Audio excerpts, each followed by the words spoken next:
Hello, നമുക്ക് book marks ഉണ്ടാക്കിയാലോ? ഒന്നല്ല രണ്ടല്ല മൂന്നെണ്ണം ഉണ്ടാക്കാം. ഞാനെല്ലാം പഠിക്കുന്ന സമയത്ത് ബുക്ക് മാർക്സ് എന്താണെന്നും അറിയില്ല, അത് ഉണ്ടാക്കാനും അറിയില്ല. ഞങ്ങൾ ചെയ്തിരുന്നത് ഇമ്പോർട്ടൻ്റ് ആയിട്ടുള്ള പേജസ് മടക്കി വെക്കുക എന്നതാണ്. അത് ഓരോ വട്ടവും മിസ് ഇമ്പോർട്ടൻ്റ് എന്ന് പറയുന്നോറും നമ്മൾ ഈ ഓരോ പേജസ് മടക്കിക്കൊണ്ടിരിക്കും.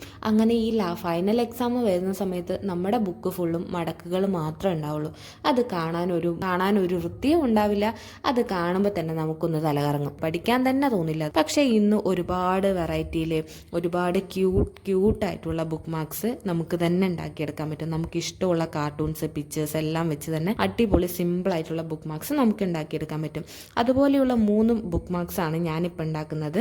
ഇതിൽ ഞാൻ കൊടുത്തിരിക്കുന്ന മെഷർമെൻറ്റും എങ്ങനെ കട്ട് ചെയ്യണം എന്നുള്ള രീതിയും ഒക്കെ കറക്റ്റായിട്ട് മനസ്സിലാക്കി കഴിഞ്ഞാൽ നിങ്ങൾക്ക് സിമ്പിളായിട്ട് ഇത് ആർക്ക് വേണമെങ്കിലും ഉണ്ടാക്കിയെടുക്കാൻ പറ്റും. അപ്പോൾ ഈ ബുക്ക് മാർക്സിൻ്റെ വീഡിയോ ഇഷ്ടമായെന്നുണ്ടെങ്കിൽ ലൈക്ക് ചെയ്യുക, ഷെയർ ചെയ്യുക, കമൻറ്റ് ചെയ്യുക. ഇതുപോലെയുള്ള വീഡിയോസിനായിട്ട് ഈ ചാനൽ സബ്സ്ക്രൈബ് കൂടെ ചെയ്യുക. Okay, by.